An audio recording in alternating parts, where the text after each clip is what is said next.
Hi, and welcome to another edition of Student Affairs Live, the bi-weekly web show for student affairs professionals in higher education. We broadcast on the Higher Ed Live Network, a product of EDU Universe Media.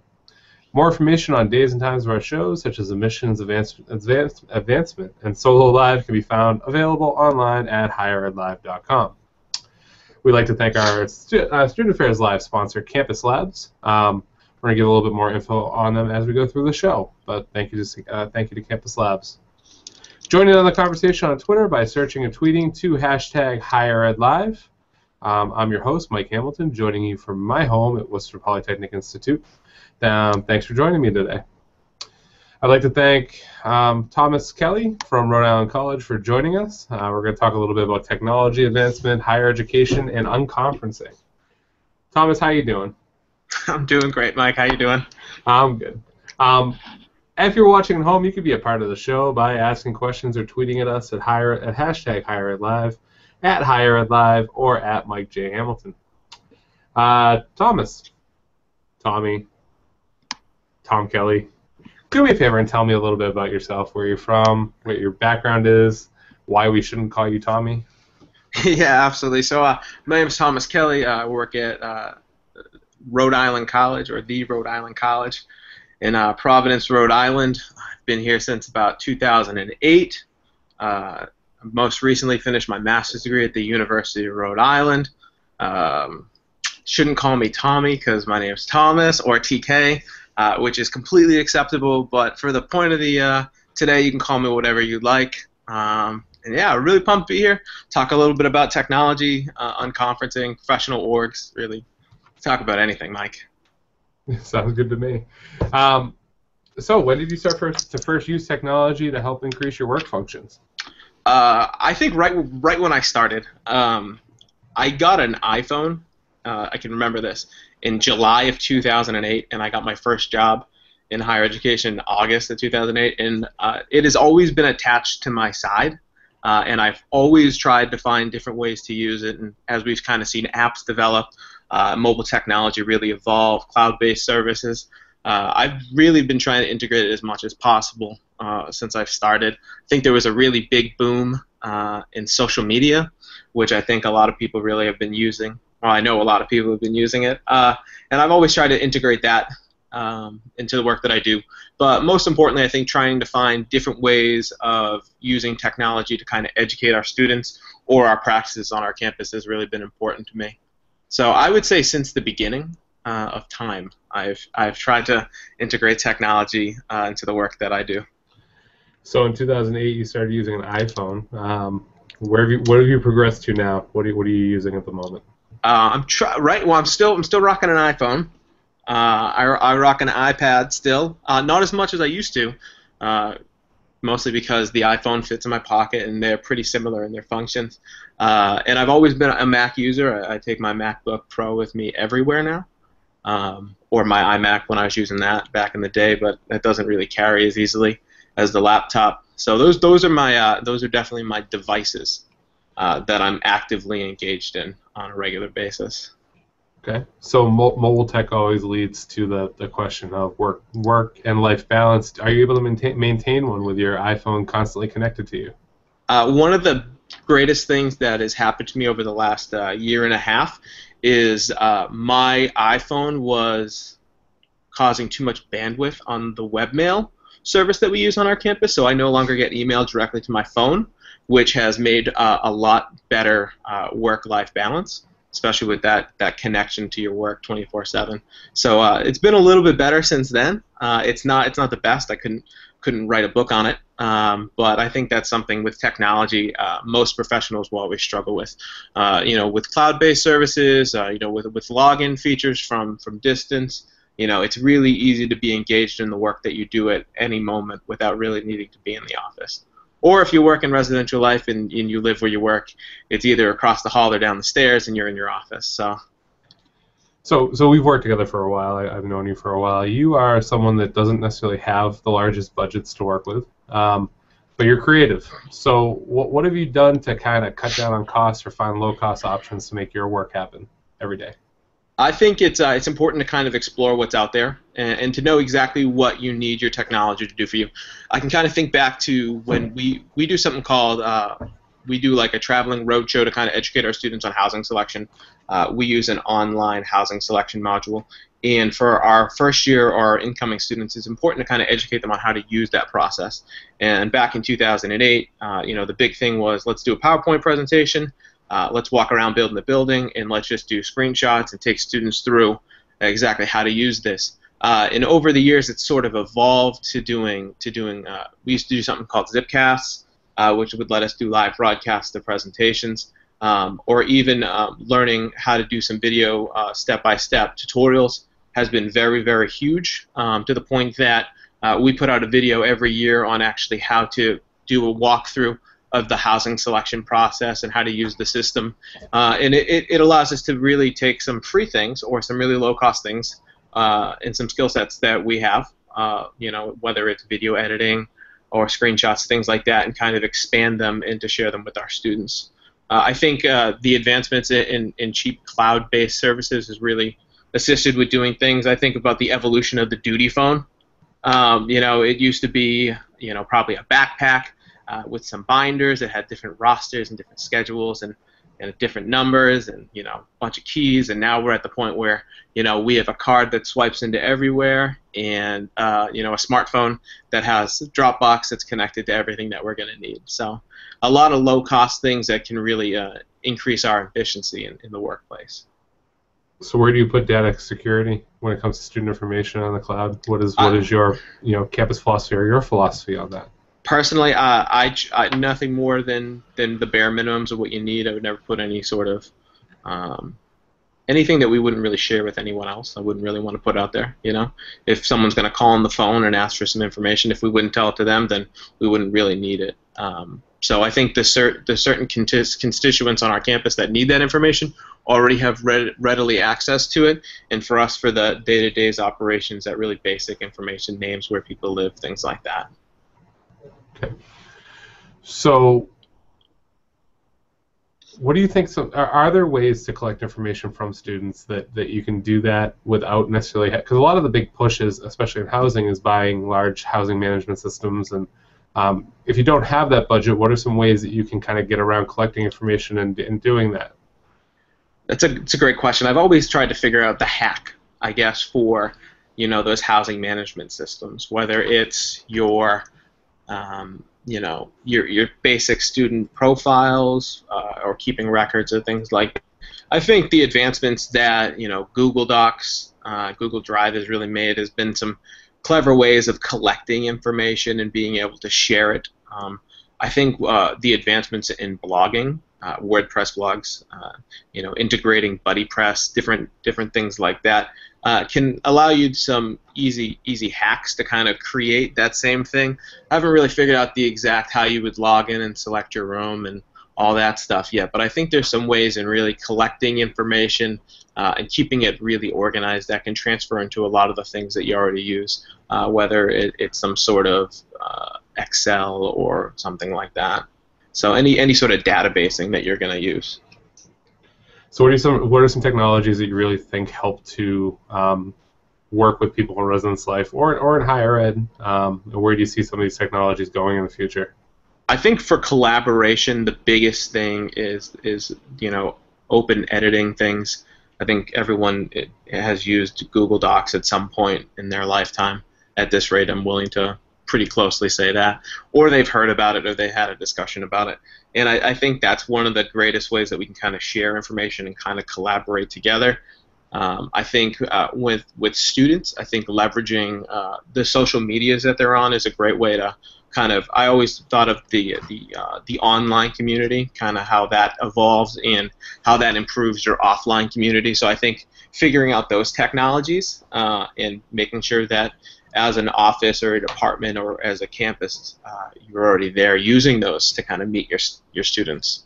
So we always want to kind of be around the curve before people get there. So, like Google+. Thank you, Thomas. Really quick, I want to take a quick break to thank our sponsor, Campus Labs. The Campus Labs Student Affairs Suite from Hire One connects data related to all aspects of student life.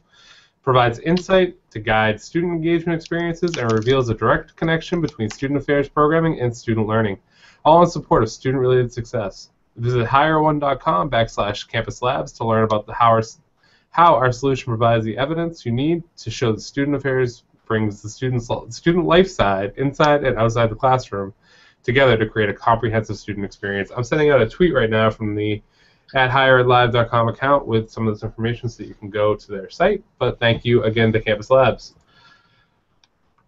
All right, switching gears a little bit. You're involved in some professional organizations. Could you talk to me, and I know that you're technology coordinator for some. Talk to me a little bit about that experience, what it means, what you've taken on, what your time commitments look like in terms of that. Just go to town. Yeah, no, so currently I'm the technology coordinator for Northeast Akuo. Mike, you're probably really familiar with that position because you were the former technology coordinator. It's something that over the last 4 or 5 years has really expanded in responsibility. I think technology and professional organizations is something that's really growing rapidly. I think as people kind of see technology expand in the workplace, that their professional organizations and things like that, they want to see similar things. Sometimes it can feel like a full-time responsibility, and that kind of has to do with when you see an email, you really want to try to get to it as quickly as possible.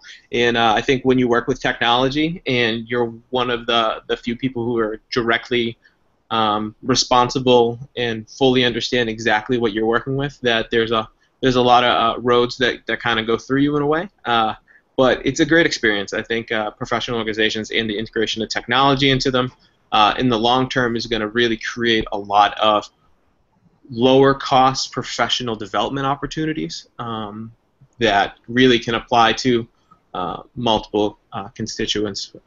If you're able to kind of log into a webcast for any sort of topic that you're interested in, and maybe it's not directly a housing topic, but it's through another student affairs area that you can kind of learn from, then if it's cheap or if it's free and you don't need to leave the office, you don't need to take a day off, then it's a good thing. And I think that's kind of the direction that technology is kind of leading professional development to. I think advancement in video is very huge. Maybe you can't take a whole day off to go to a conference, but you can log in and you can watch a few sessions, follow maybe the back channel on Twitter or Facebook or wherever the information's being displayed, and you can have that same learning experience of being there, without leaving your campus.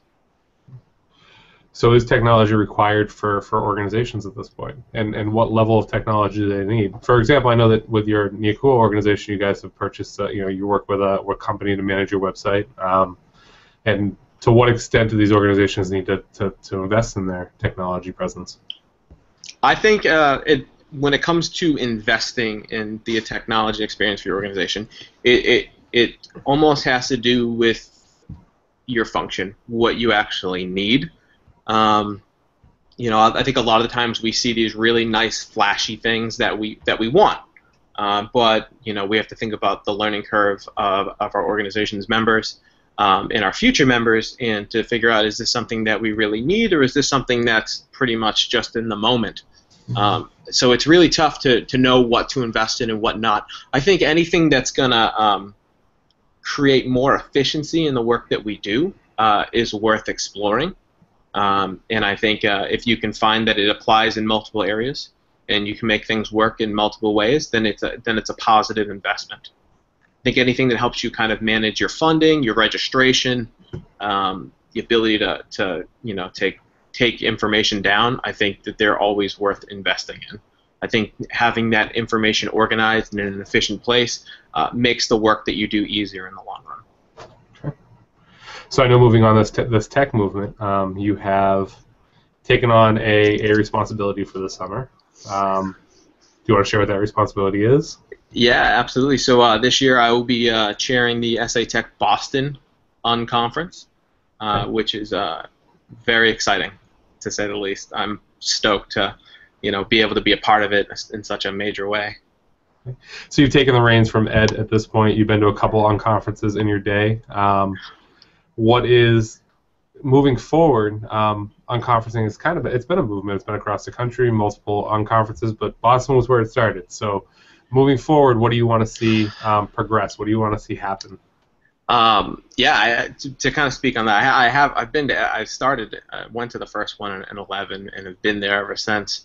Sorry, if you don't mind, could you take a second and just explain what an unconference is from your perspective for anybody that might not know? Yeah, sure. An unconference is kind of a breakdown of the traditional conferencing model where instead of there being sort of established topics and sessions and things like that, it's really up to the collective of the conference to kind of determine where the day is going to go, whether it's different topics, how the sessions are going to be discussed, established, and things like that. It's kind of a takeoff of like the open space movement of technology, and it's really interesting when you kind of break people into groups and you realize that depending on the topic, there's so many different authorities on the knowledge base, and it's exciting to kind of be a part of, and it's really exciting to kind of see what comes of it. And I think that has been like the greatest thing over the last few years with SA Tech Boston has been the large emphasis on at the end of the 1 or 2 day experience, what have you kind of taken away? What have you really created? And I think coming back for SA Tech Boston 2014, I really want to establish that same principle of the creation part of it, and being able to make it more than just that 1 day. Making it turn into something that's a little bit more long-term, that has a little bit more life to it. That's one thing I'm really excited about. I think one thing that, moving on for SA Tech Boston 14, that we're going to try to do is try to take a new spin on kind of that outside experience. This year we were able to attend the Microsoft Nerd Center, and it was a great facility to be in. And I think one of the greatest things that we can kind of do is really have that hands-on experiences with some different technologies. So without saying too much, that's one of the directions that I'd like to take SA Tech Boston 14 this year. I've already kind of formed a really, really solid planning team to work with. Mike, you're part of that. Jenna Magnuski, who's usually working the back channel, is part of that. James Fryer, who's also from Northeastern. Jess Samuels from Simmons College. And one of my former students who's a graduate student at RISD, Timothy Fulton, all part of that planning committee right now. The other thing I really want to put an emphasis on is the graduate student experience with technology, seeing as they are the future of student affairs professionals. Having technology start as a competency early and having those discussions early and seeing what others may be using is going to be really, really important to how we apply technology going forward. So I think that's a group that I really want to kind of work with and break into to really have this type of experience. SA Tech Boston has been a free conference, and that's something that we're looking forward to trying to maintain. Hopefully, maybe try some different sites out this year. Really try to change it up a little bit. Really kind of break away from what it's traditionally been and really try something new, but really allow it to really stay with that unconference feel. So you've mentioned, just because you mentioned grad students and their involvement with technology, and also when you think about new professionals or people that are trying to jump in, I know you do presentations on how to start out with technology. So what advice would you give to somebody that maybe has a little bit of skills but wants to be that tech person or jump into that tech role? I don't know if people necessarily just step into that tech role or if the people around them kind of push them in that direction. But I think anyone who really wants to be like the tech person in their office or in their group, I think it's important to kind of see what others are doing. I know imitation is the greatest form of flattery in a way. And I know that I went to a conference back in, I think, 2009. Correct me if I'm wrong, ResLife Tech, was that in 2009? And, a conference of that style that really breaks you through the beginning stages and the middle stages on how to use different technologies and apply them to the work is important. And I think when you're that technology person, you need to look for those same type of experiences to really learn from. I think having a good network of people who do similar things is important. Those are your people that you really bounce your ideas off of, or when you get stuck, those are the people that can hopefully pull you through some of the things that you're trying to do. So I think if you're like that early stages tech person, don't be afraid to try new things. Don't be afraid to ask permission to do something and be told no a few times, because eventually, the people that you're working with will kind of see the importance or the value in it, and you'll have that opportunity to really test it out. Where do you draw the line between technology, social media, those blurred lines that we keep hearing? I know you do both, but where do you find that line to distinguish between them? Yeah, I've had a lot of discussions with people, and I flip-flop on the subject a lot. You know what I mean? Like, I think we've used the comparisons of a toaster and toast. You can't have toast without the toaster. The toast would be social media, and the toaster would be technology in a way. I think there are two that kind of work hand in hand. That one can exist without the other, but can the other really exist without the other? And I don't know if that question kind of makes sense, but that's how I kind of view it. I do think that social media is a technology. I also think it's more of a communication tool than anything else. But I know that there's others that wouldn't necessarily say that social media is a technology. So I think it's a tough conversation. I think it's more based off of opinion and function than anything else. But if people feel that I'm wrong with that, I'm just one man, and it's just my opinion. So, please be kind on Twitter. You've